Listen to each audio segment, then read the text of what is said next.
जय हिंद प्यारे दोस्तों। चलिए प्यारे साथियों, आज जिस तरह से हमारा सिलसिला वन वर्ड सब्स्टिट्यूशन का चल रहा है, आज भी उसी क्रम में हम दौड़ते चलेंगे। कारण यह है कि मेरे भाई इसमें केवल और केवल वन वर्ड सब्स्टिट्यूशन हम कैप्चर नहीं कर रहे हैं, बल्कि साथ ही साथ हम साइनोनिम्स भी इसके हम कहीं न कहीं देख रहे हैं। आपको एहसास नहीं होगा, लेकिन जब हम आपको साइनोनिम्स पढ़ाएंगे तो यहाँ से जब वर्ड्स उसमें आपको देखेंगे तो समझ में आएगा कि हाँ यार, वास्तव में यह वन वर्ड सब्स्टिट्यूशन के साथ साथ यह साइनोनिम्स भी था। तो आइए बिना देरी करते हुए अपने टॉपिक पर चलते हैं। जैसे हमने बात किया कि ब्रेक एन एग्रीमेंट, लॉ और प्रोमिस, इसका अर्थ वन वर्ड सब्स्टिट्यूशन क्या होगा। तो सबसे पहले हम बताएं, ब्रेक मतलब तोड़ना, एन एग्रीमेंट मतलब समझौता, और लॉ मतलब या नियम, या प्रोमिस या किसी के वादे को आप तोड़ेंगे तो उसको एक शब्द में क्या कहेंगे। ब्रेक एन एग्रीमेंट, लॉ और प्रोमिस। ब्रेक में तोड़ना, एन एग्रीमेंट समझौता या कानून, या किसी का वादा तोड़ना, उसको एक शब्द में क्या कहते हैं, तो उसको वायलेट कहेंगे। वायलेट का अर्थ होता है उल्लंघन करना। जैसे किसी के नियम को आप तोड़ते हैं तो उल्लंघन कर रहे हैं, तो यही शब्द हुआ, इसका मतलब होता है वायलेट। वायलेट उल्लंघन करना। दूसरा कह रहा है टू मिटिगेट और लेसन द सफरिंग और पेन। टू मिटिगेट का अर्थ होता है कम करना, और लेसन, और का मतलब या होता है, मतलब इसका भी अर्थ कम करना है और इसका भी अर्थ वही है, कम करना। तो कह रहा है कि टू मिटिगेट और लेसन द सफरिंग मतलब कष्ट सहना। आर मतलब देखिए यहाँ भी वही आर लगा है, तो आर का मतलब होता है या। सफरिंग मतलब कष्ट सहना, और पेन, पेन मतलब दुख होता है। तो कष्ट और दुख में कोई फर्क तो है नहीं, इसलिए आर दे दिया, मतलब या ये या ये। अगर आपके साथ घटित हो रहा है, या तो सफरिंग, आपको किसी चीज को सहन कर रहे हैं, या पेन, या कोई चीज आपके साथ घटित हो रहा है, गलत हो रहा है, या दुख हो रहा है, उसको एक शब्द में क्या कहेंगे, एलेविएट। अलेविएट का अर्थ होता है कम करना। क्या होता है, कम करना। टू मिटिगेट मतलब कम करना, और लेसन, लेसन माने कम करना, द सफरिंग माने कष्ट को, और पेन या दुख को, तो उसको एक शब्द में क्या कहेंगे, अलेविएट कहेंगे। क्या कहेंगे, अलेविएट कहेंगे। अलेविएट का अर्थ होता है दुख को कम करना या किसी चीज को कम करना। वास्तव में देखा जाए तो दुख को ही कम करने के लिए ज्यादातर प्रयोग किया जाता है। तो आप इसको अलेविएट का अर्थ आप कम करना के अर्थ में यहाँ पे ले सकते हैं। इसी के जस्ट नीचे कहा है कि ब्रीफ अकाउंट और सब्जेक्ट। ब्रीफ मतलब संक्षिप्त, अकाउंट और सब्जेक्ट, या किसी विषय पर अगर गहन अध्ययन करके उसका एक छोटा सा मीनिंग या अर्थ निकालना, उसको क्या कहेंगे एक शब्द में, तो समरी कहेंगे। समरी होता है किसी को सारांश, जैसे किसी को आप सारांश बोल सकते हैं, किसी बड़ी टॉपिक को आप पढ़ करके उसका एक छोटा सा सार निकालते हैं, उसको आप समरी कहते हैं। बहुत बड़े ब्रॉड बात को सुन करके आप एक अर्थपूर्ण मीनिंग निकाल ले, उसी को आप समरी कहेंगे। ठीक है, ठीक है। Brief account of subject is called summary in one words. आगे का है call back to the mind. अपने दिमाग में किसी चीज को पुनः याद करना। कॉल मतलब याद करना, बैक मीन्स पुनः, या हाँ पुनः, टू द माइंड अपने दिमाग में किसी चीज को पुनः याद करना, उसको एक शब्द में क्या कहेंगे, रिमाइंड। रिमाइंड का अर्थ होता है दोबारा याद करना। कॉल मतलब याद करना। ठीक है, ठीक है। आगे कहा बर्ड दैट कम्स, मतलब बर्ड मतलब चिड़िया, दैट मतलब जो, कम्स मतलब आती हैं, एंड गोज और चली जाती हैं, विद सीजन अपने समय के साथ आती हैं और चली जाती हैं, उनको एक शब्द में क्या कहेंगे, मिग्रेटरी कहेंगे। क्या कहेंगे भैया, मिग्रेटरी कहेंगे, प्रवासी कहेंगे।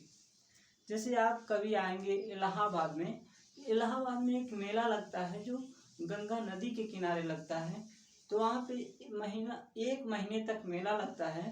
उस 1 महीने के दौरान कुछ चिड़िया आती हैं जो विदेशी या कहीं की चिड़िया होती हैं, वो आती हैं, जो भी उसमें व्यक्ति जाता है कुछ कुछ गंगा नदी में डालते हैं तो उसको खाती हैं, और जैसे ही मेला ख़त्म हो जाता है वो भी अपने स्थान पर चली जाती हैं। तो उनको आप मिग्रेटरी के नाम से पुकार सकते हैं। मिग्रेटरी का अर्थ होता है प्रवासी। और ये मिग्रेटरी जो शब्द है वो केवल चिड़ियों के लिए नहीं लग सकता है, वो आदमी के लिए भी आप लगा सकते हैं। इसमें बर्ड का है तो मैन भी आप लगा सकते हैं। बर्ड दैट कम्स, चिड़िया जो आती है, एंड गोस, और चली जाती है, अपने समय के साथ चली जाती है, उसको मिग्रेटरी कहेंगे। ठीक है, आइए आगे कह रहा है art of growing vegetables, fruits, flowers. Art मतलब कला, ऑफ ग्रोविंग मतलब उगाने की, वेजिटेबल्स मतलब सब्जियां, फ्रूट्स मतलब फल, फ्लावर्स मतलब फूल। सब्जियां, फल, फूल उगाने की जो कला है उसको एक शब्द में क्या कहेंगे? तो उसको एक शब्द में हॉर्टिकल्चर कहेंगे, बागवानी कहेंगे। क्या कहेंगे भैया? हॉर्टिकल्चर, बागवानी कहेंगे। तो इसको आप ध्यान में रखिएगा। Art of growing vegetables, fruits, flowers. Art मतलब कला, माने सब्जियों, फलों, फूलों को जो उगाने की कला है उसको एक शब्द में हॉर्टिकल्चर कहा जाता है, बागवानी कह सकते हैं आप। ठीक है, आइए आगे देखते कह रहे हैं आर्ट ऑफ मैप मेकिंग, जो चित्र बनाने की कला है उसको एक शब्द में क्या कहेंगे? तो उसको एक शब्द में आप कार्टोग्राफी कहेंगे।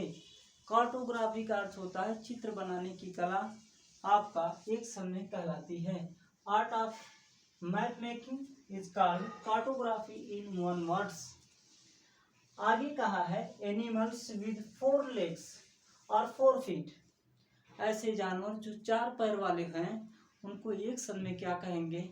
इसके बारे में हमको जानना है। एनिमल्स विद 4 फीट, ऐसे जानवर जो 4 पैर वाले हैं उनको एक शब्द में क्वाड्रप्टेड कहेंगे। क्या कहेंगे? क्वाड्रप्टेड, 4 पैरों वाले जानवर क्या कहलाएंगे भैया? क्वाड्रप्टेड या 4 पैरों वाले जानवर कहलाएंगे। आइए इसी कड़ी में आगे बढ़ते हैं। आगे कह रहा है कि ए गवर्नमेंट मतलब एक ऐसा शासन, बाय वन मैन, किसी एक ही व्यक्ति के द्वारा किया गया शासन को एक शब्द में क्या कहेंगे? इसके बारे में हमको बताइए। तो उसको एक शब्द में कहेंगे government by one man is called autocracy. Autocracy का अर्थ होता है किसी एक व्यक्ति का शासन, उसको एक शब्द में आप ऑटोक्रेसी कह सकते हैं। अगर हम बात करें ऑटोक्रेसी अर्थात एक व्यक्ति का शासन, तो अपने देश को एक एग्जाम्पल के तौर पे ले सकते हैं। जैसे हमारे देश में जो अंग्रेजी शासन था, और अंग्रेजी शासन से पहले हमारे देश में राजा राज्य करते थे। तो जो राजा थे तो केवल और केवल राजा की ही चलती थी, राजा के अलावा देश में किसी की नहीं चलती थी। तो उसको आप ऑटोक्रेसी के एग्जाम्पल के रूप में आप उसको यूज कर सकते हैं। हमारे देश के राजाओं को 1857 की जो क्रांति हुई है उससे पहले के जो राजा थे उनको आप एग्जाम्पल के रूप में ले सकते हैं। ठीक है, ठीक है। आगे कहा है कि bring under control by force. Bring मतलब लाना, अंडर मतलब के अपने अंदर में, कंट्रोल माने नियंत्रण में, बाय फोर्स मतलब बल के द्वारा, बलपूर्वक किसी चीज को अपने नियंत्रण में ला लेना क्या कहलाता है? Bring under control by force मतलब बल के द्वारा किसी चीज को अपने नियंत्रण में जिस पर किसी चीज पर अपना नियंत्रण या अधिकार जमा लेना, उसको एक शब्द में क्या कहलाता है? इसके बारे में हमको बताना है। तो उसको एक शब्द में कैप्चर कहते हैं। कैप्चर का अर्थ होता है कब्जा करना या अपना अधिकार उस पर जमाना। क्या होता है भैया? कैप्चर करना अर्थात अधिकार जमाना। Bring under control by force मतलब बलपूर्वक किसी चीज पर अपना अधिकार पा लेना, उसको एक शब्द में कहेंगे कैप्चर करना या कब्जा करना। ठीक है भैया, तो हमको उम्मीद है कि जो आपको बताए हैं आपको समझ में आई होगी। तो अगर आपको समझ में आ गया है तो इसका आप स्क्रीनशॉट ले सकते हैं, और लेने के बाद आप इसको पुनः रिवाइज कर सकते हैं। रिवाइज करने में आपको ये फ़ायदा है, केवल और केवल आपको वन वर्ड सब्स्टिट्यूशन ही नहीं याद होगा, साथ ही साथ आपको साइनोनिम्स भी आपके तैयार होते रहेंगे। और प्यारे साथी, जैसे ही यह खत्म होता है, हम कोई ना कोई चैप्टर लेके आपका वोकैब का फिर से एक बार पुनः आपके सामने रहेंगे।